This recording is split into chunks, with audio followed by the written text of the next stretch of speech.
এই ৪টি কাজের সাথে, সাথে আপনাদেরকে ফেসবুকে লাইভও করতে হবে। সেটা আপনি সপ্তাহে ১ দিন বা ২ দিনও করতে পারেন। আসসালামু আলাইকুম।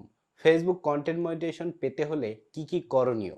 অর্থাৎ আপনি যদি ফেসবুকের মাধ্যমে টাকা আয় করতে চান কনটেন্ট মনিটাইজেশনের মাধ্যমে, তাহলে আপনার কি কাজ করতে হবে এবং কি কাজ করলে ফেসবুক আপনাকে কনটেন্ট মনিটাইজেশন দিবে এবং আপনার ফেসবুক থেকে আপনি টাকা আয় করতে পারবেন। আজকের এই ভিডিওতে আমি এই বিষয়গুলো তুলে ধরার চেষ্টা করব।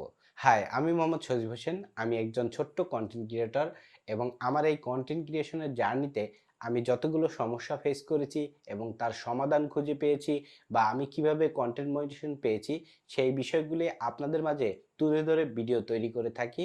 আপনাদের যদি ভালো লাগে বা এই ইনফরমেশনগুলো যদি আপনাদের দরকার হয়, তাহলে অবশ্যই আমার চ্যানেলটিকে সাবস্ক্রাইব করে রেখে দিতে পারেন। দেখুন, আপনারা যারা এই মুহূর্তে নতুন কন্টেন্ট ক্রিয়েশন জার্নি শুরু করতে যাচ্ছেন বা আপনারা ইতিমধ্যে জার্নি শুরু করে দিয়েছেন, আপনাদেরকে একটি দিক ফলো করতে হবে। সেটা হচ্ছে কারো তা দেখে বা কারো মতো করে ভিডিও তৈরি করা, সেটাকে আপনাদেরকে বাদ দিতে হবে। যে কোনো কারো কাছ থেকে আপনারা ইন্সপায়ার হতে পারেন বা যে কোনো কারো কাছ থেকে আপনারা অনুপ্রেরণা নিতে পারেন, কিন্তু আপনারা ওই তার মতো করে ভিডিও তৈরি করা বা সে যেটা করছে সেটাকে আপনার নিশ হিসেবে ঠিক করা, এটা আপনার জন্য এবং আপনার কন্টেন্ট ক্রিয়েশনের জার্নির জন্য বড় একটি ভুল সিদ্ধান্ত হবে। দেখুন, এখানে আমি আপনাদেরকে অনুরোধ করব, আপনারা যে বিষয়টা পারেন সেই বিষয়টা এবং যে বিষয়টা জানেন সেই বিষয়টা নিয়ে কথা বলেন এবং সেই বিষয়টা নিয়ে মানুষকে জানাবার চেষ্টা করেন। তাহলেই একমাত্র আপনি এখান থেকে সফলতা অর্জন করতে পারবেন। বর্তমানে ফেসবুক ছোট এবং বড় ক্রিয়েটর নাই, সবাইকেই গণহারে কিন্তু কন্টেন্ট মনিটাইজেশন দিচ্ছে। কেননা তারা তাদের যে কন্টেন্ট মনিটাইজেশনের যে রুলসটি আছে সেই রুলসটি তারা ফলো করেছে এবং সেই অনুযায়ী সে কাজ করেছে। এজন্যই কিন্তু ফেসবুক তাকে কন্টেন্ট মনিটাইজেশন দিয়েছে। এখন আপনাকেও ফেসবুকের রুলস এবং পলিসি মেনে আপনাকে নিয়মিত ভিডিও আপলোড করতে হবে, নিয়মিত ছবি আপলোড করতে হবে এবং নিয়মিত স্টোরি আপলোড করতে হবে। তাহলে আপনাকেও কিন্তু ফেসবুক কন্টেন্ট মনিটাইজেশন দিয়ে দেবে। এখন এই নিয়মটা কি? এই নিয়মটা আমি আপনাদেরকে একটু ক্লিয়ার করে দিচ্ছি। তার মধ্যে থেকে একটি হচ্ছে, আপনি আপনার নিজের কন্টেন্ট সবসময় আপলোড করার চেষ্টা করবেন। অন্যের কোনো কিছু ব্যবহার করা থেকে বিরত থাকুন। ধরেন কারো একটি ৫ সেকেন্ডের ক্লিপ আপনি ব্যবহার করেছেন। এ ধরনের ক্লিপগুলো মনিটাইজেশন পাওয়ার আগে আপনার ব্যবহার করা বাদ দিতে হবে। আপনি মনিটাইজেশন পেলে পরে আপনি এ ধরনের কনটেন্টগুলো নিয়ে কাজ করতে পারেন। আপনি যদি কনটেন্ট মনিটাইজেশন পেতে চান, তাহলে অবশ্যই আপনাকে ফেসবুককে বুঝাতে হবে যে আপনি একজন অ্যাক্টিভ কনটেন্ট ক্রিয়েটর।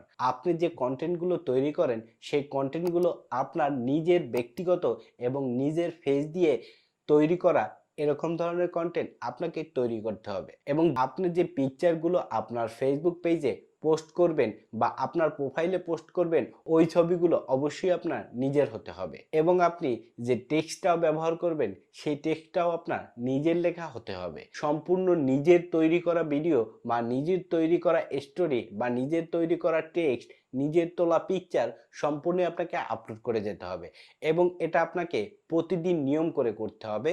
যেমন আপনি একটি পিকচার, একটি স্টোরি, একটি শর্ট ভিডিও, একটি লং ভিডিও, অর্থাৎ আপনাকে এই ৪টি কাজ আপনাকে প্রতিনিয়ত কিন্তু করে যেতে হবে এবং এই ৪টি কাজ যদি আপনি লাস্ট ৩ মাস ধরে করে থাকেন, তাহলে অবশ্যই আপনি খুব শীঘ্রই মনিটাইজেশন পেতে যাচ্ছেন। আর হ্যাঁ, ভিডিওতে ব্যাকগ্রাউন্ড মিউজিক ব্যবহার করার ক্ষেত্রে অবশ্যই আপনাদেরকে সতর্কতা অবলম্বন করতে হবে। বিশেষ করে আপনারা যারা এখন পর্যন্ত মনিটাইজেশন পাননি, আপনাদের ক্ষেত্রে খুবই গুরুত্বপূর্ণ এটা। আপনারা ব্যাকগ্রাউন্ড মিউজিক যদি ব্যবহার করতে চান, তাহলে অবশ্যই ফেসবুক যে অডিও লাইব্রেরি রয়েছে সেখান থেকে যে ব্যাকগ্রাউন্ড মিউজিকগুলো পাওয়া যায়, এখান থেকে আপনারা যে কোনো ব্যাকগ্রাউন্ড মিউজিক ব্যবহার করতে পারবেন ফ্রিতে এবং এখান থেকে যদি আপনি ব্যাকগ্রাউন্ড মিউজিক ব্যবহার করেন, তাহলে আপনার ভিডিওতে বা আপনার মনিটাইজেশন পাওয়ার বেলায় কোনো সমস্যা হবে না। আর যদি আপনি এই সকল মিউজিক ছাড়া অন্য বাহিরের যে কোনো মিউজিক রেকর্ডিং বা অন্যান্য মাধ্যমে আপনি ব্যবহার করে থাকেন, তাহলে হয়তোবা আপনি কন্টেন্ট মনিটাইজেশন থেকে বাদ হয়ে যেতে পারেন। কেননা আজকে আপনার এই মিউজিকটা ধরছে না, যখনই আপনার মনিটাইজেশনের জন্য চেক করা হবে আপনার পেজটির সকল ভিডিও, তখন কিন্তু আপনার মনিটাইজেশনটা আটকে যাবে। এই ৪টি কাজের সাথে সাথে আপনাদেরকে ফেসবুকে লাইভও করতে হবে। সেটা আপনি সপ্তাহে ১ দিন বা ২ দিনও করতে পারেন। সেটা হতে পারে ১০ মিনিট, ২০ মিনিট বা ১ ঘন্টা। আপনি যতটুকু পারেন সর্বনিম্ন ১০ মিনিট করেও আপনি সপ্তাহে ২ দিন করে লাইভে যাবেন।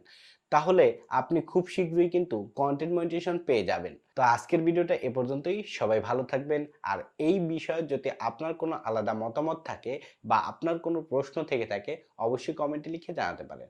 তো ভালো থাকবেন সবাই। দেখা হবে পরবর্তী কোনো ভিডিওতে। আল্লাহ হাফেজ।